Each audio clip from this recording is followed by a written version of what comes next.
Olá, brasas vivas! Vamos continuar falando sobre processo de restauração e de vida, e vida em abundância. Nos dias anteriores eu falei sobre dois processos de restauração muito interessantes, onde se assemelham inclusive a Gênesis, onde Deus fala: haja luz e houve luz, e depois é gerada vida.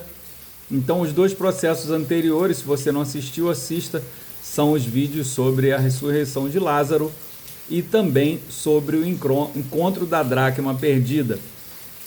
E hoje nós vamos continuar falando sobre restauração e, como eu disse, estou falando não só na qualidade de pregador da palavra, um cristão, um irmão em Cristo que está sempre te ajudando, liberando palavras sobre você, aprendendo e compartilhando daquilo que eu aprendo, mas hoje eu quero falar também como psicoterapeuta e psicanalista. Então, esses dois processos de cura, eles chamam muita atenção, mas existem inúmeros outros casos na Bíblia. E como eu falo sempre, o meu processo de terapia, ele tem que funcionar através de uma jornada com ferramentas que falem sobre neurociência, mas principalmente que tenham fundamentos na Bíblia. A gente não vai trabalhar com achismos e nem com ideias hedonistas ou coisa parecida. Aqui é aquilo que a palavra de Deus diz que é a verdade. Então, vamos pensar nesse processo, que é um processo quase terapêutico, né? Vamos perceber a sequência. Toda vez a pessoa está bem, ela tem uma perda, aí ela entra em isolamento, né? No caso da dracma perdida, ou do próprio Lázaro que ficou isolado. Aí, isolado, escuridão, sujeira, busca, luz, palavra, libertação e a celebração. Então, esse padrão, ele aparece em muitos outros episódios na Bíblia e hoje eu quero te convidar a visitar alguns deles. Então, primeiro personagem, Bartimeu. Bartimeu é uma palavra que significa Timeu. Ele tem a ver com Simão Bar-Jonas, Simão filho de Jonas. Bartimeu, Timeu é uma palavra que é querido, desejado. Então, Bartimeu era alguém que era filho de alguém com reputação. Então, era uma pessoa muito querida na cidade. Só que aí, como cego, ele se torna uma pessoa isolada e ele está às margens do caminho, como descreve a Bíblia. Ou seja, é alguém que, vamos dizer assim, que está marginalizado, está pedindo esmolas, está com a sua capa ali e mendigando. Primeira coisa que ele faz, ele lança fora a sua capa. Então, se você quer participar de um processo de cura, deixa para trás a sua identidade, a sua ferramenta de mendicância e deixa essa identidade de mendigo para trás, porque desculpe, eu não estou falando com você, mas quantos mendigos você conhece? Mendigos espirituais, pessoas que estão sempre mendigando a atenção, a aprovação, a validação, o amor dos outros e sofrendo por conta dessa mendicância, procurando uma bênção financeira, procurando algo que não é pão, algo que não é Cristo, algo que não vai levar para a eternidade. Então ele deixa para trás, ele abandona aquilo que prendia ele e ele começa a seguir Jesus, mesmo sem enxergar. E a audição de um cego é sempre mais elevada, então ele segue a multidão e ele vai gritando: Jesus, filho de Davi, tem compaixão de mim. E ele vai buscando no meio da multidão, as pessoas vão mandando ele calar a boca e ele consegue chegar até Jesus. Então, se você quer um processo de cura, você seja insistente, ande apesar da cegueira, seguir com a ferramenta que você tiver, chegue até Jesus e largue aquilo que te define, tire todos os rótulos que tem na sua vida, saia da mendicância, saia da margem da sociedade, não deixe ninguém te marginalizar, vai até Jesus. Tá gostoso esse barulhinho de chuva, né? Tô aqui na varanda, tá muito gostosinho esse barulhinho de chuva, melhor do que qualquer fundo musical. Vamos para outro personagem, o paralítico do tanque de Betesda. Jesus pergunta para ele: queres ser curado? Entenda o seguinte: se você for curado hoje, quais as pessoas você vai perder? O que você perde ao ser curado, ao ser restaurado, o que você perde ao entrar para o reino de Deus, passar a ser chamado filho de Deus, aceitar Jesus como seu Senhor, soberano sobre a sua vida? O que você vai perder? Grupos de amigos, relações de amizade que você tem há longos anos, os amigos de copo, os amigos de seja lá o que for, de jogatina, as conversas que você não vai participar mais, as mesas onde você não estará mais, os palavrões, uma rejeição até familiar, né? Porque as pessoas, o próprio Jesus falou: aquele que não amar mais a mim do que seu pai e sua mãe não é digno de mim, porque pode ser que seus pais não sejam cristãos, e você vai ser contrariado no seu ambiente de trabalho. Será que vai começar uma perseguição? Então, quando Jesus pergunta: queres ser curado? Aquele homem, ele nunca mais teria aquele ambiente, ele não seria mais levado no colo até ali, ele não seria mais buscado no final do dia, ele não receberia a esmola por estar ali, ele não receberia almoço, janta, a quentinha dele de mendigo, à espera de uma cura no tanque de Betesda, que segundo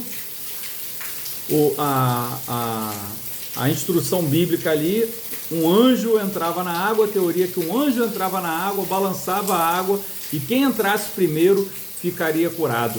E aí, quando Jesus pergunta para ele: queres ser curado? Ao invés dele responder: quero, ele fala assim: ninguém me joga na água. Sempre que eu vou, alguém chega na minha frente. Se fosse eu ia falar: cara, não foi isso que eu te perguntei. Eu estou te perguntando se você quer ser curado. Então, o primeiro passo da cura é deixar de vitimismo. Eu não vou mais dar desculpa. Eu quero, mas alguém se joga na minha frente. Quero ser curado. Aí Jesus falou: levanta, toma o teu leito e anda. E o leito que carregava passa a ser carregado por ele. Então há uma inversão completa de realidade aí, mas algo precisa de mudar de lugar. Então percebe que nós estamos novamente falando desse ciclo de perda, de isolamento, escuridão, sujeira, luz, o mesmo ciclo que acontece com Lázaro, para ele voltar à vida. Ele passou um tempo dentro de um túmulo. Então vamos para outro. O cego de nascença. Jesus faz lama, coloca nos olhos dele, depois diz: vai lavar-te no tanque de Siloé, que significa o enviado. Não vou entrar em detalhes a respeito desse modelo de cura, mas vamos imaginar o seguinte: Jesus cuspiu no chão, fez lama, passou no olho. Se um cisco no olho já irrita, imagina a lama nos olhos dele. Não sei se Jesus colocou por fora, se Jesus colocou lama dentro, se caiu lama dentro do olho, mas Jesus colocou lama sobre os olhos e falou assim, a palavra diz que colocou nos seus olhos, sobre os seus olhos: vai lavar-te no tanque de Siloé. Então existe uma trajetória. Primeiro você vai ter que se submeter a permitir Jesus cuspir no chão, passar lama no teu olho, para que você recupere a visão. E depois você ainda vai ter que ir até o tanque. Você continua cego até lavar o olho. Então, assim como aquela mulher, para obter a dracma, ela teve que limpar. Esse homem teve que se lavar. Assim como Naamã, que teve que tirar a sua armadura e mergulhar no rio, ele teve que também se lavar no tanque de Siloé. O milagre que você quer na sua vida, ele exige um deslocamento, ele exige que você esteja se movendo. Deus, ele encontrou Davi pastoreando no campo, ele não estava em casa descansando junto com seus irmãos. Deus encontrou Gideão malhando trigo no lagar. Tudo acontece enquanto você está fazendo algo. Deus não vai fazer nada na sua vida se você não se mover. Mova-se como aquele cego atrás dele. Mova-se quando Jesus mandar você fazer algo. Então, voltando aqui a Naamã, o profeta nem sai para recebê-lo. Então, às vezes você espera por um tratamento VIP de Jesus, uma atenção especial do pastor, uma autoridade espiritual sobre a sua vida, mas não vai ter nada disso. Você só precisa obedecer, conhecer a palavra, se batizar, mergulhar 7 vezes no Jordão. A palavra Jordão é aquele que desce, isso me fala de humilhação. Você precisa sair do palácio, da armadura que você está, expor a sua lepra à luz, como Lázaro podre, morto há 4 dias, fedorento, foi exposto à luz, e o seu mau cheiro foi exposto às pessoas. Você precisa expor, confessar o seu pecado, pelo menos a Deus, e aí vir para a luz. Aí ele sai do palácio, entra num rio barrento, as águas do rio Jordão não eram limpas, não eram as melhores. Ele ainda reclama: por acaso não tem um rio melhor na minha cidade? Eu vou ter que entrar nessa água barrenta e suja. E a gente lembra que a cura da cegueira também foi com uma água barrenta, foi com barro. Nós somos feitos do barro. Então é preciso você se despir da sua vaidade, do seu orgulho. É preciso que a gente se humilhe perante a poderosa mão do Senhor, como diz a Bíblia. Vamos partir para mais um, quinto personagem aqui, quinta história, a cura dos leprosos. Jesus diz: ide mostrar-vos aos sacerdotes. São 10. Os 10 vão, e eles ainda estavam leprosos, eles não ficaram curados imediatamente. Quando eles começaram a caminhar, a andar em direção ao sacerdote, e aí eles foram curados. Enquanto iam, diz o texto, eles foram purificados. E a cura aconteceu no caminho. E aí eu quero dizer um detalhe: tem um leproso que ele fala assim: o que queres que eu te faça? Quero ser limpo. Eu sei que tu podes. Se você quiser, eu posso ser limpo. E ele fala: quero. Então Jesus quer que você seja curado. E Jesus não tem mimimi, Jesus não tem melindre, Jesus não tem essas bobeiras. Jesus tocou no leproso. Então não interessa quem nós somos, Jesus sempre vai nos tocar. E ele falou: agora que você está limpo, vai lá entregar a oferta para o sacerdote. E esses 10 aqui, só um voltou, e ele não era judeu, ele era samaritano. E Jesus falou assim: como ele voltou para agradecer, e ele nem é judeu, eu vou dizer para ele: a tua fé te salvou. Onde é que estão os outros 9? Então, quando você for curado, seja grato, volte para agradecer, seja eternamente grato ao Senhor. A palavra diz que esse leproso voltou e se prostrou aos pés de Jesus. E continuando falando de que o Pai, ele não tem esses nojinhos, essas coisinhas bobas, não é um humano, ele tem um amor ágape, incondicional. A gente vai falar como 6º personagem aqui, o filho pródigo. Enquanto ele permanece no chiqueiro, não tem restauração. Então ele recebe a herança do pai dele, mesmo não merecendo.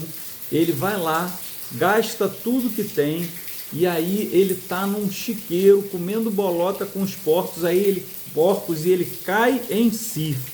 Cara, estava lá na casa do meu pai, estava tudo bem, e agora eu estou aqui comendo bolota com porco. Até os jornaleiros, aqueles que trabalham por uma jornada com meu pai, têm mais respeito, têm mais dignidade do que eu. Eu vou levantar, vou me humilhar, vou voltar para a casa do meu pai e vou falar assim: pai, me aceita como um escravo, como um servo teu. Eu quero trabalhar aqui. Então ele cai em si, ou seja, existe um autodiagnóstico, uma consciência da perda. E aí o que ele faz? Ele se levanta, ou seja, mais uma vez, ele se coloca em movimento, ele volta para casa, e esse movimento, ele chega lá, o pai está o aguardando. O pai chega, vem correndo, não quer saber se ele está sujo, fedido, cracudo, abraça ele e beija e restaura a identidade de filho, coloca um anel de autoridade no dedo dele, coloca uma roupa nova, dá um banho e faz uma festa. Perceba que tem sempre uma festa, tem sempre uma celebração. O homem que encontrou a 100ª ovelha perdida, ele celebra com os amigos. A mulher que encontra a dracma perdida, ela celebra com os amigos. O pai do filho pródigo está celebrando. O leproso, ele volta para celebrar e adorar o Senhor. Então vamos para mais um 7º personagem, Zaqueu.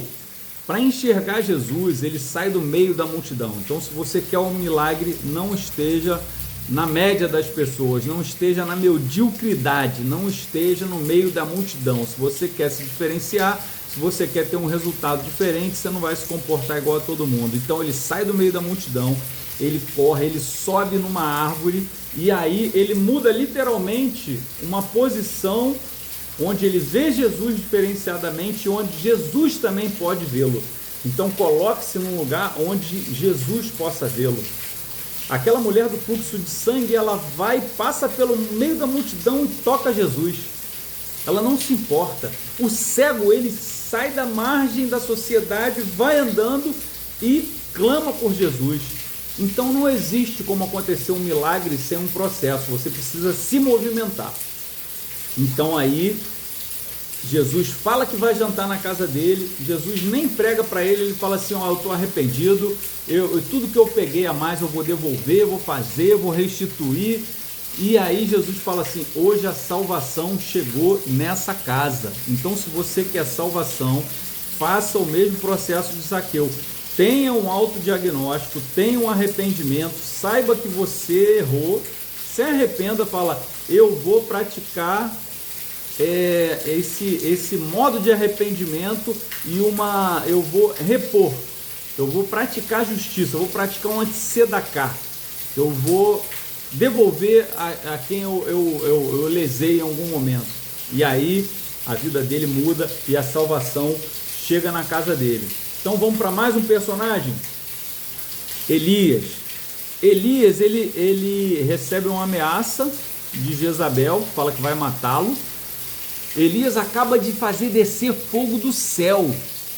Ele prepara conforme a tua palavra, ele fala: conforme a tua palavra eu fiz tudo. Preparei o altar, botei o rego, botei aí o animal, o sacrifício, aí desce fogo do céu, consome o sacrifício, tudo acontece direitinho. E aí o que acontece?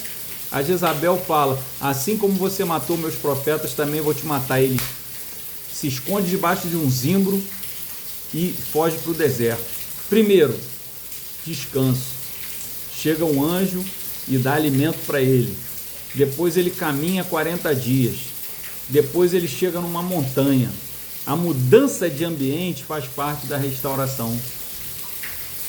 Aquele ambiente de incredulidade, de repente todo mundo estava na cabeça dele: ô Elias, a Jezabel vai te matar, a Jezabel vai te matar, a Jezabel vai te matar. O que ele fez? Saiu fora, saia do ambiente de incredulidade. Descanse. Ele primeiro descansou, alimente-se. Existe uma regra, eu sou veterano das Forças Armadas, servi 31 anos no Exército, então existe uma regra no Exército que quando você está numa situação de combate e você não sabe o que fazer, você está perdido, você faz o seguinte: ex-aon, estacione, alimente-se, oriente-se e navegue. Então ele estacionou, descansou, comeu, se orientou, vou para a montanha e foi. Então, quando você quer um processo de transformação, faça isso. Primeiro descanse. Lembre-se que o primeiro dia do homem foi no descanso. Deus deu uma ordem: descanse no 7º dia. E aí ele caminhou 40 dias e 40 noites para chegar lá e Deus fala assim: volta para a atividade, vai lá, unge Eliseu profeta no seu lugar e unge 2 reis. Então ele tem o seu ministério restaurado, ele monta. A partir dali ele não está mais combatendo Jezabel, ele está combatendo outras estruturas muito superiores. Por quê? Porque quando ele vai ser arrebatado aos céus, ele vai de cidade em cidade. Aí, o que ele foi fazer de cidade em cidade? Cada cidade que ele passa, os discípulos dele falam para Eliseu: Eliseu, sabe que o nosso mestre hoje vai ser arrebatado. Ou seja, ele foi visitar cada uma das suas escolas de profeta. Então, além dele ter combatido a Jezabel, ele montou escolas de profeta.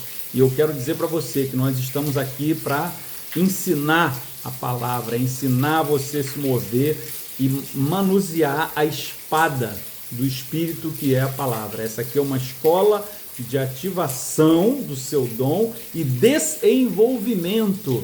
Escola de ativação e desenvolvimento. Por quê? Às vezes você está envolvido como Lázaro, você está morto espiritualmente, e aí precisa entrar luz. Lâmpada para meus pés é a tua palavra e luz para o meu caminho. A gente precisa remover a pedra do seu túmulo, a luz precisa entrar, a palavra, a voz de Jesus, o Logos, o verbo encarnado precisa chegar até você, para você vir para o lado de fora e Jesus falar: agora desata-o, desenvolva-o e o deixe ir. Então, desenvolvimento é tirar você das crenças que você tem e que eu tinha, todas erradas, e ainda tem algumas. A gente continua se limpando, a gente continua mergulhando no Jordão. Então é isso. Elias montou escolas proféticas e aí ele é arrebatado. Então, se você quer subir de nível, sair do nível de profeta para mestre dos profetas, você precisa fazer isso. Descansar em Deus, esperar com paciência no Senhor, alimentar-se, se orienta, navega, não fica parado e vai. Então, vamos lá para mais um discernimento. Existe um princípio recorrente nisso tudo. Se você reparar, primeiro você reconhece a perda, reconhece o perigo. Depois você move algo que está bloqueando. Por exemplo, Lázaro foi removido a pedra. Aí você deixa entrar a luz, você ouve a palavra, responde com um movimento de fé, seja abandonar as ataduras, seja andar, seja seguir Jesus, gritando: Jesus, filho de Davi, tem compaixão de mim. E assim como houve um retorno ao grupo de convívio, tanto pelo cara que encontrou, o pastor que encontrou a 100ª ovelha, tanto como a mulher que encontrou as 10 dracmas, tanto quanto o pai do filho pródigo, ele celebra. Ou seja, a restauração precisa de uma celebração. A perda vai te levar para um local de isolamento, de tristeza, de escuridão, de treva. Então, se você está passando por esse momento de tristeza, de depressão, de ansiedade, de alguma neurose, não é vergonha você pedir ajuda. Então, eu quero te sugerir que você procure uma dracmaterapia. Você tem que acender a luz da sua casa. Você tem que varrer os porões da sua alma. A Bíblia diz que Deus fala com Samuel: você não conhece as pessoas, você está achando que é o Eliabe. Você vê a aparência exterior, mas eu conheço os corações. Então, peça a opinião de Deus a seu respeito. Fala: Senhor, eu quero me apresentar diante do teu trono como Isaías se apresentou diante do teu trono.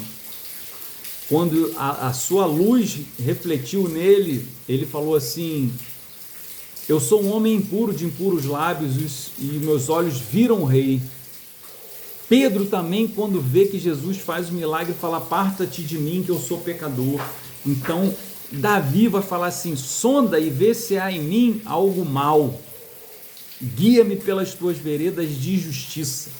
Então, esse é o momento que a gente precisa pedir ao Senhor, pedir ao Espírito Santo para nos dar a mão e levar nos porões do inconsciente da nossa alma, para levar a gente na origem dos nossos problemas. Onde começou essa cegueira? Onde começou essa lepra?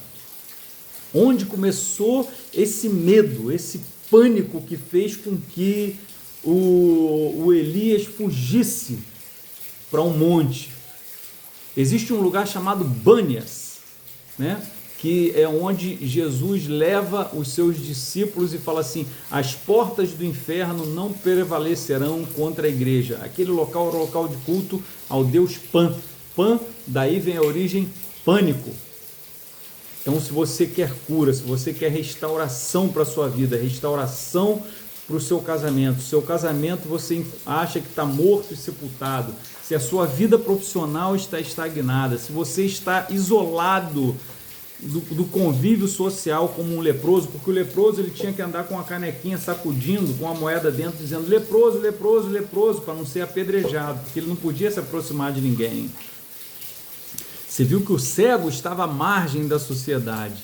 Então, se você quer recuperar o seu convívio, não deixe de buscar ajuda espiritual. Não deixe de passar pelo processo. Acenda a lâmpada.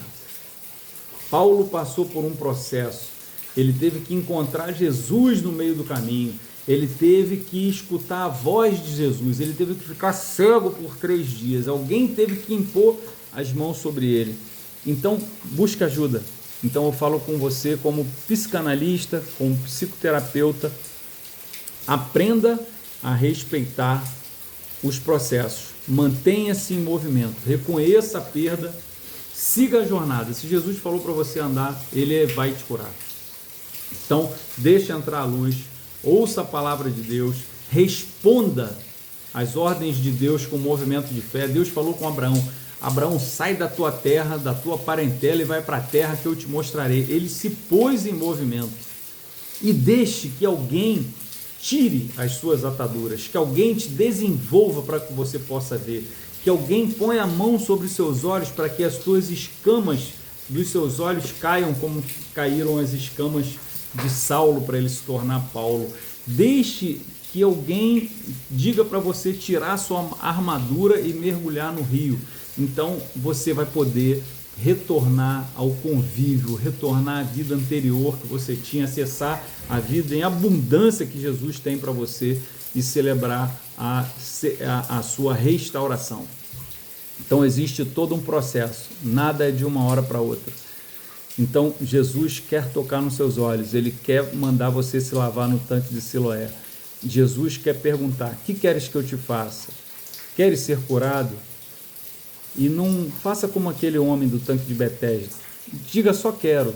Pare de pensar por que você está há 40 anos sem ser curado. Existe um momento, e o momento é agora. E Jesus chegou, está na beira desse tanque falando: queres ser curado? Chega de esperar por anjos, chega de esperar por coisas que não funcionam. Jesus chegou e Ele vai te salvar. Então, se esse vídeo fez sentido para você, não deixe de curtir o vídeo, não deixe de comentar, não deixe de agradecer. Isso é uma forma de agradecimento.